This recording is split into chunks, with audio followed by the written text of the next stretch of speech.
السلام علیکم ورحمۃ اللہ وبرکاتہ۔ قابل قدر سامعین گرامی، رمضان کے مہینے میں عام طور پر تلاوت قرآن کا بڑا اہتمام ہوتا ہے۔ ہمارے بہت سارے دوستوں کو، بہت ساری ماؤں بہنوں کو اللہ تعالیٰ توفیق دیتے ہیں اور وہ رمضان میں کئی قرآن کریم الحمدللہ مکمل فرما لیتے ہیں۔ لیکن دوست بزرگوں، بڑی ذمہ داری کے ساتھ، بڑی اہمیت کے ساتھ میں آپ کو رمضان میں کیا، رمضان کے سوا بھی، یا نماز میں پڑھیں یا نماز کے سوا بھی، قرآن کریم پڑھنے کے بارے میں ایک غلطی ہم بہت کرتے ہیں، اس کی طرف میں آپ کو توجہ دلانا چاہتا ہوں۔ وہ غلطی کیا ہے؟ عام طور پر جب ہم قرآن پڑھتے ہیں نا، تو جیسے یہ قرآن میرے سامنے مان لو ہے، میں قرآن پڑھ رہا ہوں تو اس طریقے سے قرآن پڑھتے ہیں، انگلی چل رہی ہوتی ہے، نہ ہونٹ ہلتے ہیں، نہ زبان ہلتی ہے، نہ جہاں سے ہمارے حروف ادا ہوتے ہیں گلے میں کچھ بھی نہیں، بس اس طریقے سے۔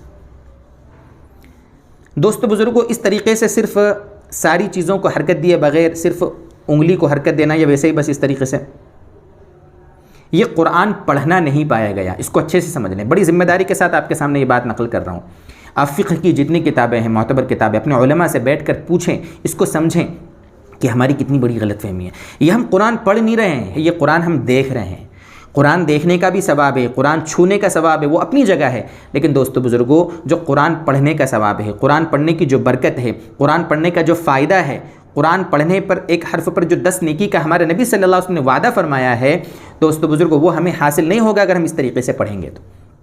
بلکہ علماء نے تو آگے لکھا ہے، اگر کوئی شخص نماز میں اس طریقے سے پڑھتا ہے، جیسے نیت باندھ لی، اس نے اکیلا نماز پڑھ رہا ہے، اللہ اکبر نیت باندھ لی، اور نیت باندھنے کے بعد بس اس طریقے سے اکیلے نماز پڑھتے وقت کچھ بھی نہیں، بس کھڑا ہوا ہے، دل میں سوچ رہا ہے، وہ پڑھ نہیں رہا ہے، تو اس کو سوچنا بولیں گے۔ اور اگر قرآن میں دیکھ کر اس طریقے سے کر رہا ہے تو اس کو قرآن کا دیکھنا بولیں گے، قرآن کا پڑھنا نہیں بولیں گے۔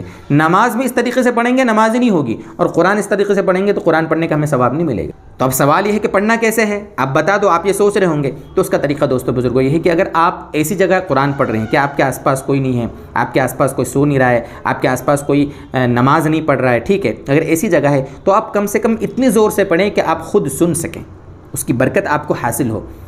اعوذ باللہ من الشیطان الرجیم، بسم اللہ الرحمن الرحیم، اس طریقے سے پڑھیں تاکہ اس کی برکت آپ کو حاصل ہو۔ لیکن اگر کوئی آس پاس آپ کے دوسرا پڑھ رہا ہے، یا کوئی نماز پڑھ رہا ہے، یا کوئی سو رہا ہے، یا آپ کے پڑھنے سے کسی کو تکلیف ہو رہی ہے، تو ایسی صورت میں آپ کیا کریں کہ ایسا کم سے کم پڑھیں کہ آپ کے حروف صحیح ادا ہوں، اور پڑھنا، یہ پڑھنے کا تحقق ہو، تحقق یعنی وجود ہو۔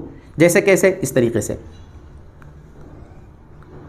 یعنی جہاں سے حروف ہمارے ادا ہوتے ہیں، ہونٹ ہیں، زبان ہے، حلق ہے، جہاں سے ہمارے حروف ادا ہوتے ہیں، جس کو ہم کہیں گے تصحیح حروف، حروف کی تصحیح ہو، اگر ایسا ہوگا تو ہمیں قرآن پڑھنے کا ثواب ملے گا، اس کی برکت حاصل ہوگی۔ ورنہ صرف قرآن دیکھ رہے ہیں ہم دوستو، پڑھ نہیں رہے ہیں۔